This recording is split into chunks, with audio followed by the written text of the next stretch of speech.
नमस्कार, एक बार फिर से स्वागत है आप सभी का मेरे चैनल पे। और आज क्लास 10th आईसीएसई बोर्ड का चैप्टर जिसका नाम है अरिथमेटिक प्रोग्रेशन और ज्योमेट्रिकल प्रोग्रेशन, उसके बारे में बात करने जा रहे हैं। और मिनिमम से मिनिमम टाइम पर इस पूरे चैप्टर के कॉन्सेप्ट्स को, इस पूरे चैप्टर के फार्मूलाज को समझेंगे, जो कि हमारे बोर्ड्स के लिए, अपकमिंग बोर्ड्स के लिए हमारे बहुत इंपॉर्टेंट है। आप इसको आईसीएसई वाले 10th में एपीजीपी दोनों पढ़ेंगे, 11th में सीबीएसई वाले पढ़ते हैं। आपके लिए अभी 10th आईसीएसई बोर्ड में ये दोनों भी आपको मिल जाएगा 10th में। लेकिन अगर आप सीबीएसई बोर्ड की बात करें तो सीबीएसई बोर्ड में क्लास 11th में मिलता है आपको चैप्टर अरिथमेटिक प्रोग्रेशन, जिसका नाम होता है सीक्वेंस एंड सीरीज। एक्चुअल में इसका नाम सीक्वेंस एंड सीरीज ही होता है, लेकिन बुकों में, कई बुकों में इसका नाम अरिथमेटिक प्रोग्रेशन और ज्योमेट्रिकल प्रोग्रेशन मिलता है। अब हम लोग बात करने जा रहे हैं अरिथमेटिक प्रोग्रेशन और ज्योमेट्रिकल प्रोग्रेशन की। सबसे पहले बात करेंगे अरिथमेटिक प्रोग्रेशन से। क्या बात करेंगे? Arithmetic progression. प्रोग्रेशन क्या होता है बेटा? प्रोग्रेशन एक क्या होती है? एक ग्रुप ऑफ सीरीज होती है। एक सीरीज होती है, एक ऐसी सीरीज जो इंक्रीजिंग या डिक्रीजिंग ऑर्डर में लगा हो, बस क्या सिस्टमैटिक ढंग से लगाओ। क्या लगाओ बाबू? सिस्टमैटिक ढंग से लगाओ। कैसे लगी हो? सिस्टमैटिक ढंग से लगी हो, सिस्टम से लगी हो। ये नहीं कि पहले 2 लिखा है, फिर 5 लिखा है, फिर 7, फिर 2 लिखते हैं, फिर 5 लिखते हैं, ऐसा नहीं। एक सिस्टमैटिक ढंग से लिखी होगी वो सीरीज को क्या कहेंगे? उसको क्या कहेंगे? प्रोग्रेशन कहेंगे। क्या कहेंगे? प्रोग्रेशन। और अरिथमेटिक प्रोग्रेशन में कहेंगे ऐसी सीरीज दो series which have same common difference are called arithmetic progression, like that 2, 4, 6, 8 dot dot dot dot infinite. ठीक है। सीरीज कई प्रकार की होती है। फाइनाइट सीरीज होती है, इनफाइनाइट सीरीज होती है। फाइनाइट सीरीज जिसमें आपको फाइनाइट सीरीज जिसमें आपको एंडिंग और स्टार्टिंग पता है, उनको फाइनाइट सीरीज बोलते हैं। ऐसी सीरीज जिनमें आपको एंडिंग तो पता है लेकिन लास्ट टर्म नहीं पता, आपको आखिरी टर्म नहीं पता, ऐसी चीज को इनफाइनाइट सीरीज बोलते हैं। वैसे इस तरीके से बात करें इनफाइनाइट सीरीज। अब इस तरीके से बात करें अरिथमेटिक प्रोग्रेशन का, तो जो आपका पहला नंबर लिखा है उसको बेटा फर्स्ट ए कहते हैं। क्या कहते हैं? ए। इसको फर्स्ट टर्म भी कहते हैं। क्या कहते हैं बाबू? फर्स्ट टर्म भी कहते हैं। कॉमन डिफरेंस अगर आपको निकालना है, डी निकालना है, कॉमन डिफरेंस निकालना है, अगर आपको कॉमन डिफरेंस निकालना है तो कॉमन डिफरेंस क्या होता है? b2 माइनस a2 माइनस में a1। क्या होता है? a2 माइनस में a1। मतलब सेकंड टर्म का फर्स्ट टर्म से डिवाइड कर दो, मल्टीप्लाई दो, सब्ट्रैक्ट कर दो, तो आपका कॉमन डिफरेंस निकल आएगा, जो होता है आपका 2। तो यहाँ पे जो आपका d निकल के आया कितना है? 2। अब अगर चाहो तो आप a2 कर लो या a3 माइनस a2 कर लो, जो भी चाहिए। अगर a3 माइनस a2 करोगे तो 6 माइनस 4 भी 3 आएगा, आपका सेम कॉमन डिफरेंस आता है। ठीक है। अब इस केस में 3 फार्मूलाज होंगे बेटा। कितने फार्मूलाज होंगे? सिर्फ और सिर्फ 3 फार्मूलाज का आपका पूरा चैप्टर निपट जाएगा। पहला फार्मूला, अगर आपको an फाइंड करना है, लास्ट टर्म फाइंड करनी है, आपको पता करना है कि इस सीक्वेंस में कितने नंबर ऑफ टर्म्स रखी हुई है, तो तब के लिए आपके पास फार्मूला है बेटा an इक्वल टू में a plus n minus 1 into में d। an इक्वल टू में a plus n minus 1 into में d। और an को ही हम लोग लास्ट टर्म भी कह लेते हैं बेटा, तो लास्ट टर्म के लिए फार्मूला यही हो जाता है an माइनस d। आप an माइनस 1 माइनस d कहिए या इसी को लास्ट टर्म कहिए, बात दोनों का सेम आता है। ये तो हो गया नंबर ऑफ, ये तो आपको बता रहे हैं n टर्म्स फाइंड करने का क्या है। इसी को कई के बुकों में tn लिखा होता है, टोटल है। इस कई के बुकों में इसको an भी लिखते हैं, कई के बुकों में इसको tn भी लिख देते हैं। ठीक है, तो इसको tn भी कह देते हैं, टोटल लास्ट टर्म इस पहले ही आएंगे, है ना। तो ये क्या है? ये आपका n टर्म्स फाइंड करने के लिए फार्मूला है। क्या फार्मूला है? nth टर्म फाइंड करने के लिए फार्मूला है। ये फार्मूला nth टर्म फाइंड करने के लिए, n फाइंड करने के लिए, कितने सीक्वेंस में कितनी सीरीज में कुछ नंबर्स हैं, कितनी टर्म्स हैं, कुछ टर्म में आप ये नंबर कौन सा होगा, वो नंबर कौन सा होगा, फलाने का। अब अगर आपको इस सीरीज का, आपको बाय चांस पूरी सीरीज का, जो भी सीरीज है, इस पूरी सीरीज का कह दे कि आपको 20th टर्म बताना है। क्या बताना है बेटा? 20th टर्म बताना है कि 20th टर्म क्या होगा। तो आप कुछ नहीं करेंगे, आपको a 20 निकालना है, a की वैल्यू भी जहां जहां n है बेटा वहां 20 रख दो। क्या रखो? 20 रख दो। अब आपको a पता है, फर्स्ट टर्म क्या है आपके पास 2 प्लस 20 माइनस हो गया आपका 19, तो 19d। और d की वैल्यू आपको क्या दे रखी है बेटा? d की वैल्यू आपको दे रखी है बेटा 2। तो 92 जा 38, 38 प्लस 2 40। तो a 20 आपको कौन सा टर्म आ गया? 20th टर्म आपका 40 आ गया। क्या आ गया? 40 आ गया।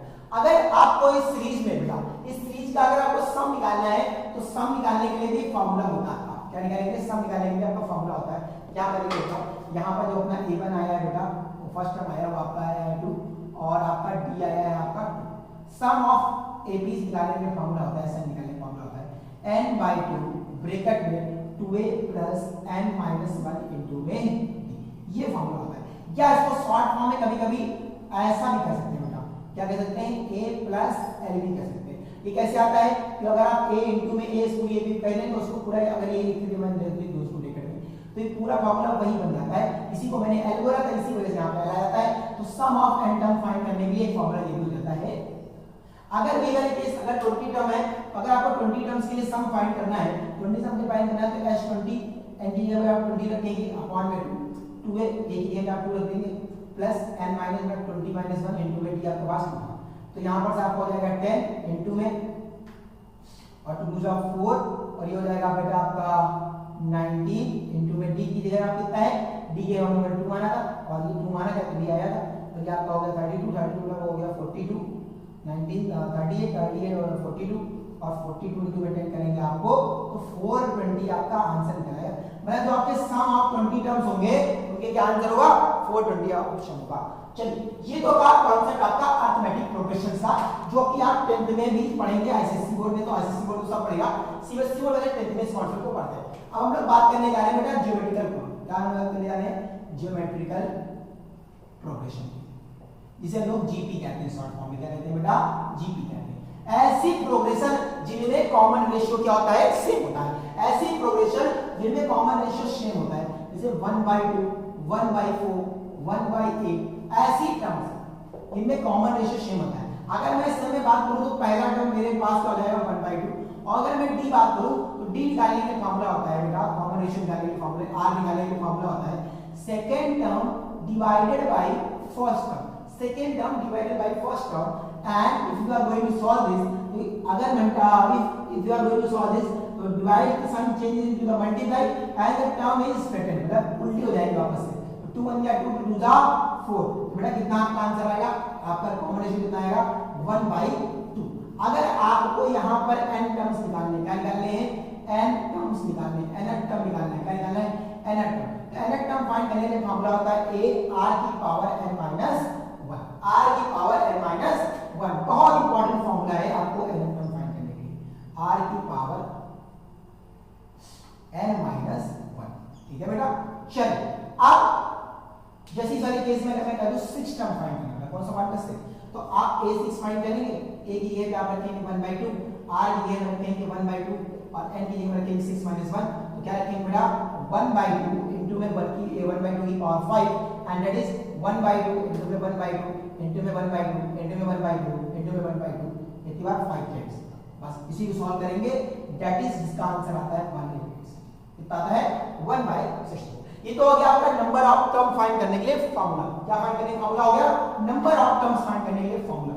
लेकिन अगर आपको इस पूरी एपी का सम निकालना है, इस पूरी जीपी का सम निकालना है, तो जीपी का सम निकालने के लिए बेटा यहाँ पर 2 फार्मूले होंगे, एसएन के यहाँ पर 2 फार्मूले, कितने फार्मूले होंगे, एक वो फार्मूला, एक ये वाला केस जहां पर जो आपका कॉमन रेशियो आएगा वो 1 से बड़ा है, कॉमन रेशियो क्या आएगा 1 से बड़ा आएगा, और एक वो केस जहां पर कॉमन रेशियो आपका 1 से छोटा आएगा, 1 से छोटा मींस 1/2 आ गया, 1/4 आ गया, ये बस 1 से छोटे ऐसा रेशियो जिनमें डिनोमिनेटर एज कंपेयर्ड टू ऐसा रेशियो जिनमें denominator as compared to numerator वो क्या आएगा बेटा, बड़ा है, क्या आएगा, बड़ा आएगा। ऐसे केसेस में जहां डिनोमिनेटर आपका न्यूमरेटर से बड़ा होगा तो उस केस के लिए फार्मूला क्या होगा, 1 से छोटा होगा, उस केस में फार्मूला होता है बेटा आपका बहुत सिंपल सा फार्मूला होता है a + 1 - rn अपॉन में r1 - r, ये फार्मूला होता है, ठीक है। अब जब आपका न्यूमरेटर बड़ा होगा 1 से, जब आपका न्यूमरेटर बड़ा होगा 1 से, तब फार्मूला क्या है, r की पावर n - 1 अपॉन में r की पावर n - 1। जब आपका कॉमन रेशियो 1 से बड़ा आएगा, जब आपका कॉमन रेशियो 1 से बड़ा आएगा तब आप ये फार्मूला लगाएंगे, जब आपका कॉमन रेशियो 1 से छोटा आएगा तब आप ये फार्मूला लगाएंगे। क्या, जब आपका कॉमन रेशियो 1 से बड़ा आ रहा है तो आप फार्मूला लगाएंगे, r को आगे रखेंगे, 1 को पीछे रखेंगे, लेकिन जब आपका 1 r जो है 1 से छोटा आ रहा है तो आप 1 को आगे रखेंगे, r को पीछे रखेंगे, सिंपल सी बात हो जाएगी, क्वेश्चन आराम से इसी तरीके से सॉल्व हो जाएंगे।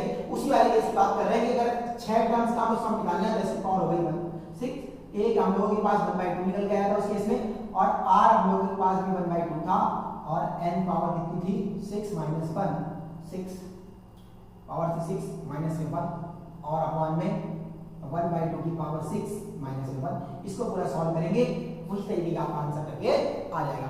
आई होप आपको ये सारे कॉन्सेप्ट क्लियर हैं एपी के प्रोग्रेशंस के, क्या होती है प्रोग्रेशन, क्या होता है अरिथमेटिक प्रोग्रेशन, क्या होता है ज्योमेट्रिकल प्रोग्रेशन।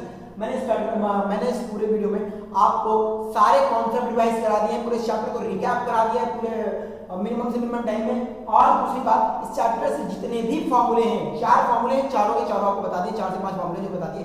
अब इस चैप्टर के क्वेश्चंस की सीरीज, एक अलग सीरीज में क्वेश्चन स्टार्ट करूंगा जो बोर्ड्स में आए हुए क्वेश्चन है, आईसीएससी बोर्ड्स के बोर्ड में आए हुए क्वेश्चंस हैं, उन पे हम लोग बात करेंगे और बहुत अच्छे तरीके से उनको ट्रीट करेंगे, ताकि जब आप बोर्ड देने जाएं तो आपकी तैयारी में कोई चीज कमी न रह पाए और आप बहुत अच्छे तरीके से पेपर को फोड़ के आ जाएगा। तब तक के लिए बने रहिए मेरे साथ, और एक बार कॉपी पेन निकाल के न्यूमेरिकल सॉल्व करिए, कॉपी बुक के क्वेश्चन सॉल्व करिए, नहीं आए आप पूछिए, बाकी सॉल्व करेंगे, जितनी ज्यादा सॉल्व करेंगे। मैथ का काम मेरा करने वाला है, देख के कुछ नहीं आता, मैथ में देख के कुछ नहीं आता, सब करके आता है, तो आप करके जाइए, होगा, बिल्कुल होगा। कॉन्सेप्ट वही होते हैं, खाली दिमाग लगाने का जरिया होता है। चलिए तब तक के लिए मिलेंगे नेक्स्ट वीडियो में, और थैंक यू।